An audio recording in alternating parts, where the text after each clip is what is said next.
भारत की संस्कृति और वास्तुशिल्प सदियों से दुनिया को लुभाता रहा है। सृजनशीलता से भरे भारत के लंबे इतिहास में अलग अलग जातियों का कौशल उनकी विशिष्ट पहचान रहा है। आज हम बात करेंगे ऐसी ही स्वाभिमानी और सृजनशील कौम की जिसका हुनर नींव की ईंट से लेकर शिखर तक में समाया है। वो खुद अपने बारे में कम बोलते हैं क्योंकि सदियों से उनका हुनर खुद बोलता है। ये अनूठा समाज है कुमावत समाज। कुमावत शिल्पियों को शिल्पकला ईश्वर प्रदत्त अनूठा वरदान है। पीढ़ियों से हर काम को विशेषज्ञता और गहनता से करने के आदी रहे कुमावत समाज के शिल्पकारों का ये करिश्मा ही है कि सदियों पहले बनाए गए गढ़, किले, मंदिर और महलों में इन्होंने बाल जितना भी दोष नहीं छोड़ा। खून पसीना सींच मेहनत और ईमानदारी से काम करने में माहिर कुमावतों का कला और शिल्प आज भी सबकी जुबान पर है। जयपुर, आगरा, ग्वालियर, पुणे और देश भर में बनी इमारतों में कुमावत शिल्पियों की आत्मा बसती है। यही कारण है कि इनकी बनाई कृतियों को निहारने के लिए आज पूरे संसार से पर्यटक भारत आता है। इनकी उत्कृष्ट कलाकृतियों को देखकर लोग दांतों तले उंगली दबाते हैं और मंत्रमुग्ध होकर इन रचनाकारों के लिए कह उठते हैं, वाह, वाकई अद्भुत। ताजमहल, संसद भवन, राष्ट्रपति भवन के अलावा मारवाड़, ढूंढाड़, मेवाड़, वागड़ और शेखावटी ही नहीं, पूरे देश में कुमावत समाज के शिल्पकारों की कारीगरी का डंका बजता है। मेवाड़ में मंडन, नामा और पूंजा की देखरेख में बने अद्वितीय किलों और मंदिरों में कुमावत समाज के शिल्पियों के हथौड़े, करनी, छैनी की खनक गूंजती है। शेखावटी की हवेलियां और महलों के चित्रांकन में कुमावतों की कलम का दिग्दर्शन होता है और दुनिया इसे नायाब कारीगरी का उदाहरण मानकर देखने चली आती है। चित्तौड़ का विजय स्तंभ, जयपुर का हवा महल, सिटी पैलेस और आमेर का विश्व प्रसिद्ध किला आदि अनगिनत इमारतों को तराशने वाले कुमावत समाज पर पूरे देश को नाज है।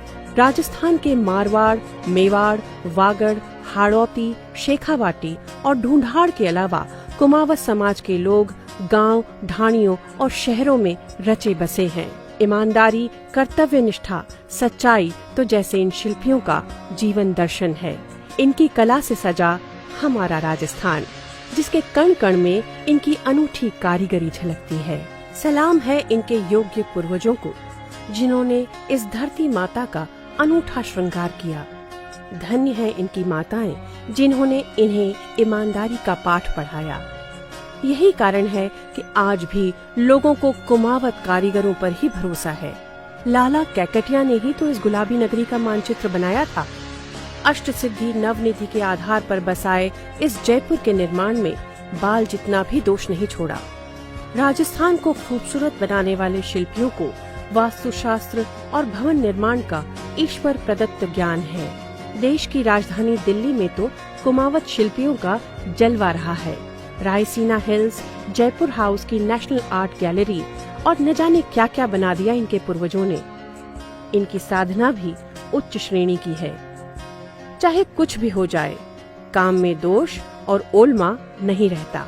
आदिकालीन पौराणिक कुमावत जाति के लोग शिल्पी, सलावत, वास्तुविद, चित्रकार, गजधर, संतरास, राजमिस्त्री, राजकुमावत और उस्ता जैसी उपाधियों से सुशोभित हैं। महाराणा कुंभा हो या जयपुर के महाराजा सवाई जय सिंह द्वितीय, इनके आदेश पर इन शिल्पियों ने इमारतों को अपनी हथौड़ी से ऐसा तराशा कि गढ़ और किलों के बाहर चाहे राजा महाराजा का नाम हो, लेकिन भीतर तो कुमावत शिल्पियों का खून पसीना ही बह रहा है। सैन्य सुरक्षा के लिहाज से कुमावत शिल्पियों ने जो गढ़ और किले बनाए, इतिहास गवाह है कि वो लंबे वक्त तक अजेय रहे। कुमावत समाज के लोग खेती भी करते हैं, इसीलिए इनको खेतड़ भी कहा गया। इस जाति का उद्गम चित्तौड़ से हुआ। पंडित रमेश चंद्र गुणार्थी ने जातियों की खोज लेख में कुमावत जाति का उल्लेख किया है। कीर्ति स्तंभ के वास्तुकार जयिता और उनके पुत्रों ने भी कई निर्माण किए।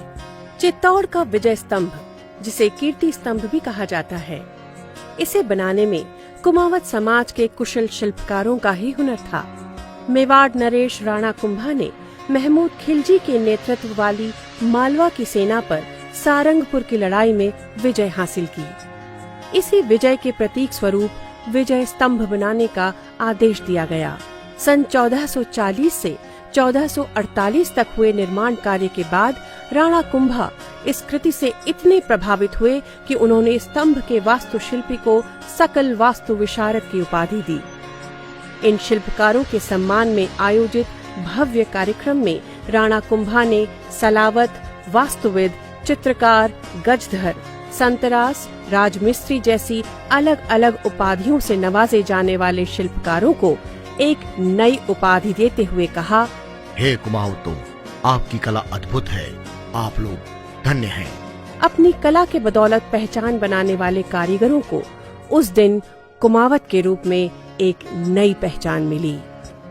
राणा कुंभा ने कुमावत शब्द की व्याख्या करते हुए कहा, कु शब्द का अर्थ है धरती, और धरती माँ का श्रृंगार करे, रक्षा करे, वही कहलाए कुमावत।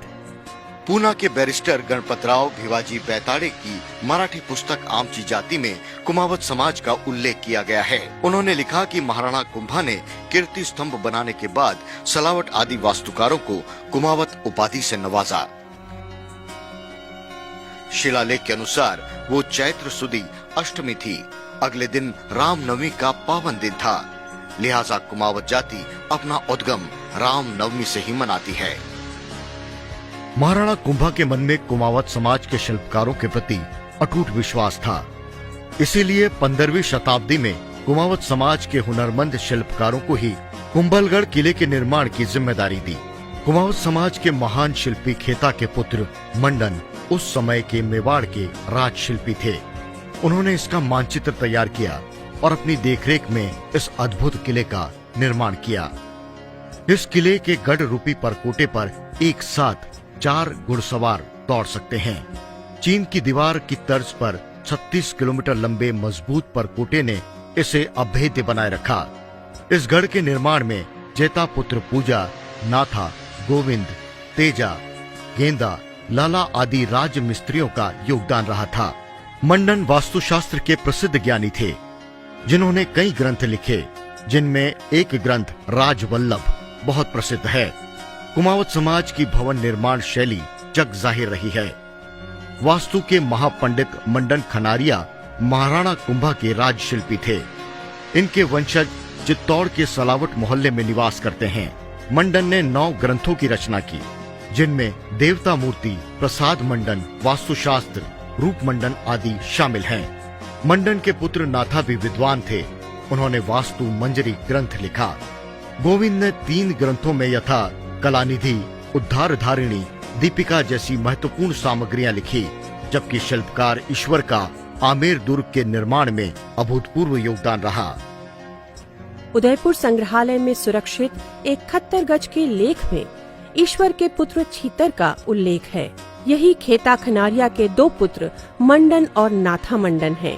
लाखा के पुत्र जैता, मंडावरा व उनके भाई नारद का उल्लेख चित्तौड़ के महावीर प्रसाद की प्रशस्ति में हुआ है। इनके वंशजों ने अनेक किले और मंदिरों का निर्माण करवाया। विक्रम संवत 1515 के एक लेख में लाखा मंडावरा को सकल वास्तुशास्त्र विशारद बताया गया है।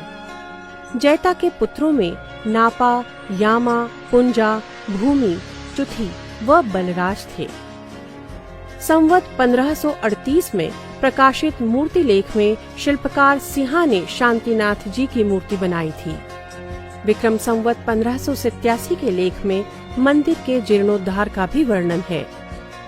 नीलकंठ मंदिर के स्तंभ पर विक्रम संवत 1787 के लेख में बापा के पुत्र वीरभाना मंडावरा का जिक्र है।